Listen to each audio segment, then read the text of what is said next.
good day. Because it's the day that has the good wrestling.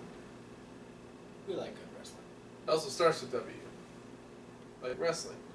Hey. So, it seems fitting that Wednesday is the day of good wrestling. By good wrestling, I'm referring to NXT and Lucha Underground. Those are the ones that happen on Wednesday. They are. Let's talk about NXT. Yeah, NXT post Takeover is always pretty simple. We get a lot of fallout from Takeover, which we'll hit all of that first before we go into the matches that happened. Johnny Gargano addressed his loss to Andrade and said that it wasn't the memory that beat him, it was himself. He takes full responsibility for the loss, but this isn't the end for Johnny Wrestling. Asuka had a press conference talking about how great she was and how she knew she was going to beat Ember Moon, and Ember Moon wasn't ready for it. Unfortunately, Asuka will be out 6 to 8 weeks with a broken right collarbone. That is unfortunate. Bobby Roode really wanted to leave the arena after losing the NXT title. Yeah, we was in a hurry to get to SmackDown.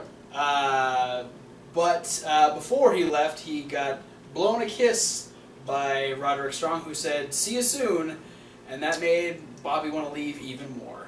And so he went to SmackDown, and then after SmackDown, he talked about how he's not leaving the unfinished business in NXT. He will take care of Roderick Strong, and then continue on to make SmackDown glorious. And in another press conference attempt, reporters couldn't get any other questions answered by Aleister Black, who just walked right by them. Man, a few words. And then we go into the matches, sort of. We were supposed to have No Way Jose against maybe the person who attacked him, but during a impromptu conga line, No Way Jose was attacked by Lars Sullivan and was left laying at ringside. Yeah, Lars, be a big boy. Yeah, he's... Took him into the ring and gave him that all over the shoulder pancake slam. Yeah, dropped him on the apron. Larson in charge. It's a good shirt. That's his hashtag. Put that on WWE Shop. It'll sell. So yeah. And then if you don't buy it, Lars will beat you up until you do. There you go. So we'll see potential fallout from that once we head back to Full Sail. Probably in the next week or two. Probably. Then we had ladies action as Peyton Royce took on Sarah Logan. Good little singles match between these two ladies. Billie Kay not getting involved, which I was impressed about. That was nice. Peyton had a little bit of a rough time because Sarah Logan is a tough little chick. But Peyton Royce did end up... She has the tenure in NXT, I guess you could say. And the length advantage. That's true. She does have the reach advantage that allowed her to hit one of those little sliding knees that she does, and then hit the Fisherman Suplex and defeat Sarah Logan. Yeah, it's kind of cool. It's neat being like, oh, here's a person that's in the upcoming Mae Young Classic tournament going against somebody who's on NXT on the regular. Yeah. Kind of a preview, if you will. Yeah. Yeah, and I think it's great that, Sarah Logan doesn't necessarily need that win because she's going to be getting potentially weeks of television time on the Mae Young Classic, depending on how long she lasts in the tournament. And it's a good way to really introduce her as a potential regular or a soon-to-be regular on NXT. So then we move to a special attraction main event tag team match. Yeah. We had a little talk with one side of this tag team match as Wolfgang made it very apparent to Pete Dunne that he wants a shot at the WWE UK Championship. Yeah. But Pete Dunne told him not to get ahead of himself and focus on tonight because they have to face Mustache Mountain in tag team action. Fantastic tag team match. I think it's fun to actually see Mustache Mountain, especially with the NXT crowd, because especially that being the SummerSlam crowd, they were already hyped up. You got people from different countries and whatnot there to really appreciate that type of wrestling. Plus the heavy indie crowd that's usually there. Yeah, cool to see them tagging for the first time on WWE television. Yeah, I enjoyed it. More? Yeah. Please? When's that UK show coming? I mean, like after the Mae Young Classic? Like soon? Maybe? Is it going to be another special? I think it should be like all the time. No, despite the Tag team experience. Thank you. You know exactly what I was thinking of. Despite the experience that Mustache Mountain has, Pete Dunne and Wolfgang made a very good tag team as they were able to play off of each other fairly well. And the maybe unintentional cohesiveness is what gave them the victory. Yeah, Pete Dunne was tossed over into the corner, got blind tagged, and Tyler Bate didn't see it, delivered the Tyler driver to Pete Dunne, but while the referee was trying to tell him, hey, he's not the legal one, he ended up getting kicked back, and as he did, we had Wolfgang come off the top with the howling, and Wolfgang picked up the win for his team. Yeah, so pinfall victory over the former UK champion. So probably is going to get him highly considered for a shot at the belt. Yeah, I mean you can only go one step higher by actually beating Pete Dunne. So yeah, I could potentially see a UK championship match maybe on the current NXT tapings or something. Yeah, maybe. We'll see what happens. Let's move over to Lucha Underground. Yeah. Where we're finishing up with the Cueto Cup. The Cueto Cup final. We're setting up Ultima Lucha Tres main events. Tres, that starts at the end of September. Yeah.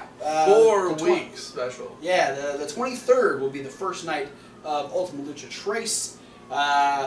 First off, we had, well, it was kind of a match. It was supposed to be mask versus mask. But before the match really got underway, Veneno lost his match, and shocker, it's Cortez Castro. What? Because Joey Ryan decided, fuck this match. I'm just going to reveal that it is Cortez Castro right away. And then Cortez Castro's like, fuck this match. I'm going to go outside the ring and beat up Joey Ryan until the referee counts me out because fuck this match. Yeah. So Sexy Star wins by countout. Really wouldn't have mattered anyway because Cortez Castro already lost his mask. He lost the mask, and then he lost the match. Which is the reverse order of how it was supposed to happen. Yes. And then just before the main event, Dario had a little issue that Johnny Mundo was not too happy with the brawl that happened last week, and felt that that was going to be a little bit of a distraction and potentially ruin his championship he was match. afraid the whole locker room was going to come out and fight again. Yeah. But Dario's like, don't worry about it. I made sure everyone knows that if they get involved in this match, they're going to get fired. Personally, by me. It's like, that doesn't apply to my friends, does it? Well, no, I said everyone, so yes, it does apply to Oh, then I don't want to do it. Hey, don't worry. You can beat Ray. You've done it before. You can do it again. Just chill the fuck out. You better be right. All right. If anything ever happens and I lose my belt by stupid reasons, I'm going to take it to a different promotion. Fuck that owl. But before we do that, we're finding out who's going to be the number one contender heading in to Ultima Lucha Tres, and also the winner of the first Cueto Cup. We have Pentagon Dark taking on Prince Puma, and holy shit. It was a fantastic match. I mean, you can't get much better than these two guys facing each other on the roster that Lucha Underground has. They're two of the best wrestlers in the world right now, two of the most popular, and they're just the cohesiveness, the chemistry, the fact that they've been working against each other since season 1, or at least they've been working in the same company since season 1. Now they've been doing a bunch of indie shows and whatnot, so it has been quite the road for both of these guys. And Puma definitely had the chip on his shoulder, feeling like he really needs to win the title. And then Pentagon also kind of in the same boat where, you know, he thought for sure he was going to win it last time, and he didn't. And so both of these guys have a major reason as to why they need to be in that main event spot, and they didn't hold anything back on each other. They left it all in the ring and ringside area. Yes, because Prince Puma does lots of dives, and Pentagon does a few himself. But it was eventually a just straight up 630 from Prince Puma that secured the victory, and so Prince Puma They traded flip pile drivers. Yeah, they traded destroyers, which was pretty cool.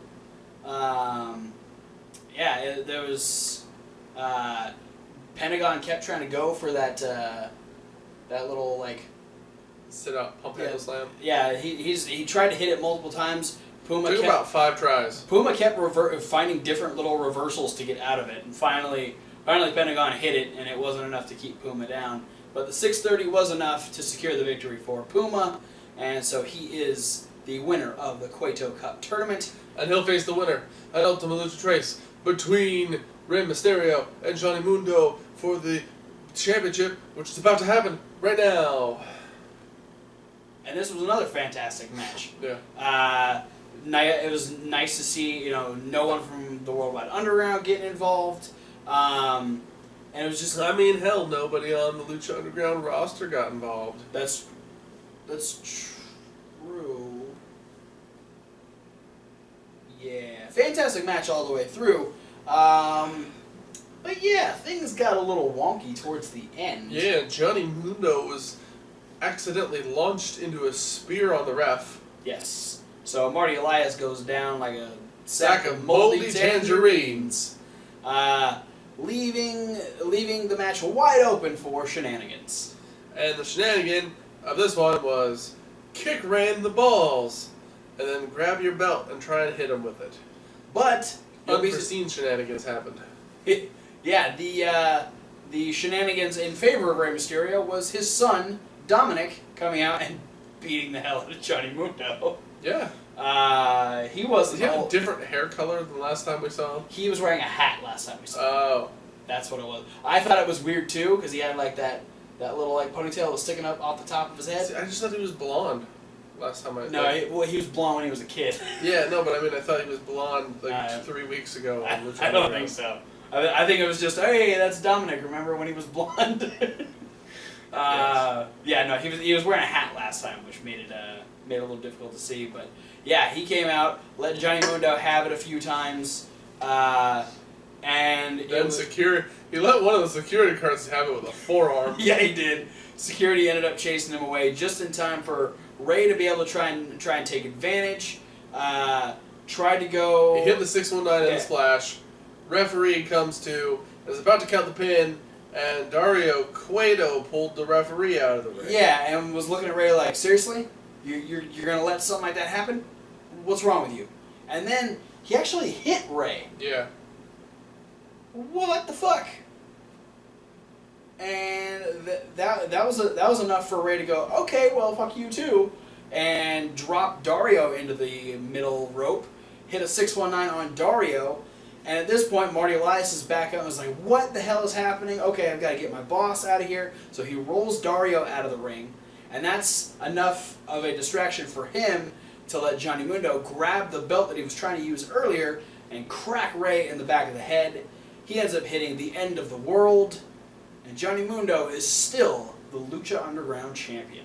And the entire crowd goes off, the Lucha Underground goes off the air with a chant of, "This is bullshit." So Johnny's not leaving, even though he is showing up at Impact right now. Him and Taya both. Get out while you still can. The good thing about that is I don't think they've actually signed with Impact. They're probably just doing it because I don't think they can actually sign with another company. We know what happened with Hernandez. Hernandez didn't exactly work out a deal and decided he was just going to do months worth of... Well, Hernandez is a fucking idiot. That's true. And decided to go into business for himself. Yeah. And more often than not in professional wrestling, when you do that, things don't work out in your favor. So the real moral of the story is, don't be an idiot. Yep. Hernandez. So, yeah. That's right. So currently our main event for Ultima Lucha Tres is Johnny Mundo versus Prince Puma. Which, wouldn't that be poetry in motion, as that was like the first ever main event of a Lucha Underground episode ever? Yeah. It was that was the money match, wasn't it? It was the $10,000 whatever it was. Yeah. So $10 billion match. And now it's a match for 5 pounds of gold. The $5 billion body slam challenge. No, that was Andre, right? Money Incorporated. That was Bobby Heenan putting money up against Bobby Andre. Heenan. Against Andre, because he was in the corner of Big John Studd, and it was only like $5,000. Because that was a lot of money back in '85. That's true, it was. Not so much anymore. No. But yeah, I'm excited to see what the rest of the build for Ultima Lucha is going to be. We still have a few medallions to set out. We got to find out who's going to end up facing the Reptile Tribe for the Trios Championships. So yeah, lots of stuff to come. But for now, it's guys, going to be a lot of building in the next few weeks. Yeah, thanks for watching. Don't forget to like, comment, subscribe. Click the links. There's a lot of links. Like the podcast. That's one of the links. And Reasonable Wrestling Fans. It's reasonable with a W. Like wrestling. Wednesday. Both of those are correct. Over on Reasonable Wrestling Fans, you can check out the brand new punishment videos. You can also check out, there will be a little extra that goes along with the pizza punishment. Yeah. And coming up soon, there will be brand new unboxing video to check out. So look forward to that. Guess what? We also tasted the Booty-O's. Yeah, Booty-O's taste test as well. So look forward to that. But for now, guys, thanks for watching. We'll see you at whatever video you decide to watch next. Fuck that owl. Fuck Jim Cornette. He's with that owl. They deserve to fuck each other.